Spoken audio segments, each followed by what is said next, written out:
Di ba ang Chocolate Hills ay kasama sa National Geological Monument sa Pilipinas? Isa sa mga napakagandang natural na treasure ng Pilipinas. Pasyalan ng mga foreigners, pasyalan ng mga tao, pasyalan ng mga tao gustong mamangha sa ganda ng kalikasan ng Pilipinas. Eh bakit may ganito? Ano to? Bakit may resort? Ba't may swimming pool?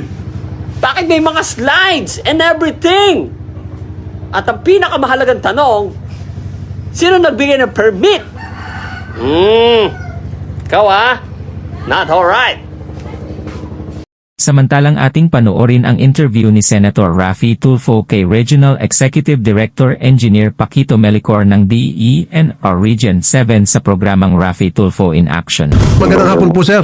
Yes, sir. Yes, sir. Sir, pinag-uusapan po namin itong Captain's Peak sa gitna po ng Chocolate Hills. Alam niyo na ho ito, ano? Bakit po nakalusot? Sir, I'm sorry, sir, kasi we have instructions na we will have to seek clearance muna, sir, from our principals. Who is your office. principal? Our central office, sir. And who would that be, sir? Yung official, whoever is in charge, we need to seek clearance po, sir.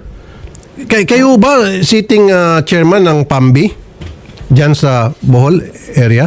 Tama ba, sir? Yes, sir. Yes, sir. Kayo ho ba ang isa sa mga member ng PAMBI?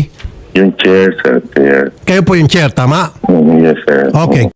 So kayo yung chair, kayo po yung nag-approve ng resolution na pinapayagan po yung pag-construct ng Captain's Peak despite the fact na alam nyo may Proclamation 1037 panahon pa po ni President Fidel Ramos declaring Chocolate Hills as protected area. Sir. Yes, sir. Yes, sir. Sir. Hello. Yes, Oh, sir. yes, sir. Ba't yung pinayagan?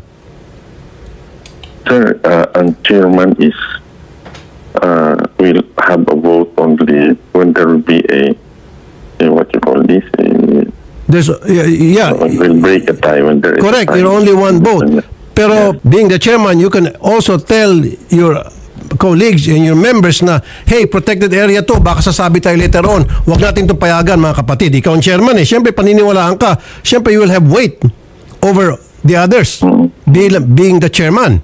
All you need to do is you show them this Proclamation 1037, series of 1997, panahon ni Fidel Ramos, President Fidel Ramos, stating that Chocolate Hills is a protected area. Noong 2018, nag-issue kayo ng permit for a viewing deck and treehouse.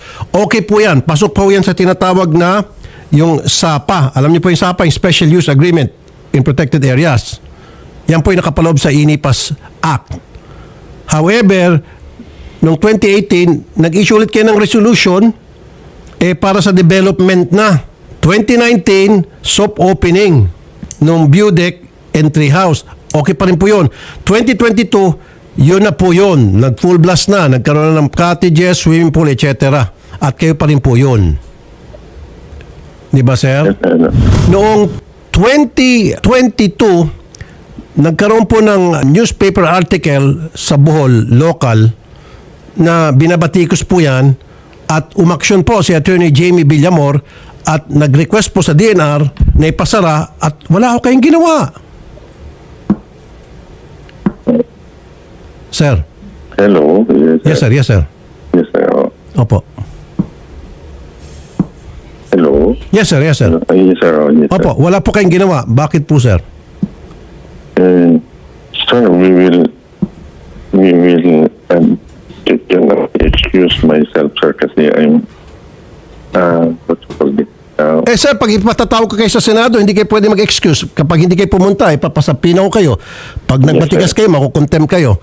Hindi po, the taong bayan needs an answer right here, right now. Kung masagot mo to na maayos today, hindi na siguro ikaw patatawag sa Senado, hindi ko na kailangan siguro magkaroon ng hearing kasi nasagot na yung mga katanungan na nais namin malaman lahat. Pero kung hindi mo kami sagutin at para kang inaantok, tingnan natin kung antokin ka pagdating sa hearing sa Senado, sir. Pambabastos po ito sa kalikasan, sir. Itong ginawa nyo, pambabastos, lantarang pambabastos sa ating kalikasan. They were supposed to secure an ECC, pero they have not secured an ECC, sir. I know, in the first place, hindi sana kayo nag-issue ng resolution na allowing Captain's Peak na magkaroon ng construction dyan sa area na yan.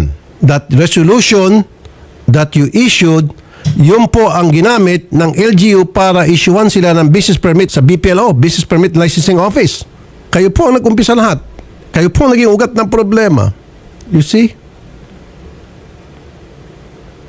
Sir, Yes, sir. paano yan, sir? Sir, mukhang matatanggal ka rito, Yes, sir. sir. Although, isang boto ka nga lang. Sige, pwede yung malaman kung sino-sino mga members ninyo?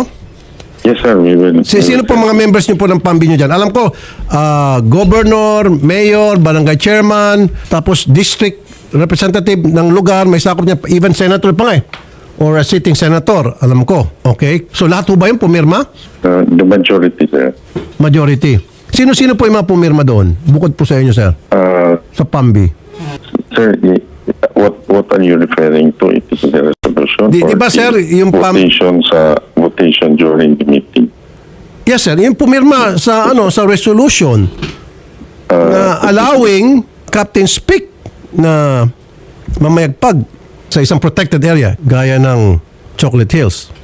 Hello, hello, Yes. sir. Opo, sir. Opo. Yes, sir. Opo. We are in the middle of a meeting kasi, sir, with Opo. one. Oo.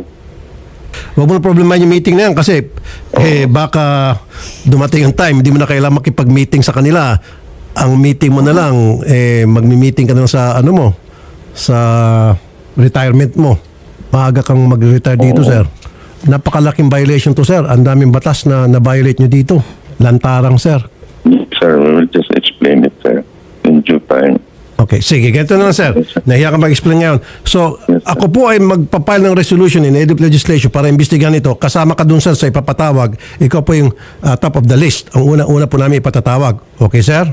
Yes, sir. At syempre, sir, sabi mo, kukuha ka muna ng go signal doon sa higher up. Then, Yes, sir. aakyat tayo hanggang kataas-taasan kung kinakailangan. Pati si Secretary Loizaga, kasama sa ipatatawag din namin para dalawa kayo mag-amo, magsasalita doon. Tama ba, Yes, sir? sir. Yes, sir. Yes, sir. Okay. So, sa ngayon, sir, hindi na kita pwedeng pilitin. Sir, ninenervous ka ba, sir, o inaantok ka lang, sir? Kung naistorbo ka namin, sir. Pasensya na, sir, kung kami po yung nakakaistorbo. Nervous siguro, sir. Bakit ka nervous, sir, kung wala kang kasalanan? All you need to do is just tell the truth. Yeah, Di ba? yeah. The In truth due will set time, you sir. free, sabi pa nga nila. O, di ba? Yes, sir. In due time, sir. Yeah. Ninervous ka lang. Okay. Gaano katagal ka na po sa serbisyo, sir? Matagal-tagal na rin, sir. More than 30 years. Sayang. Oo. Kung saan ka pa retire, sir, doon ka sumablay. Yun. Usually, sir, pag medyo malapit ka sa retirement, doon ka nagsisipag, di ba? Para alagaan mo yung pangalan mo, yung nagawa mo, mga na-accomplish mo through the years.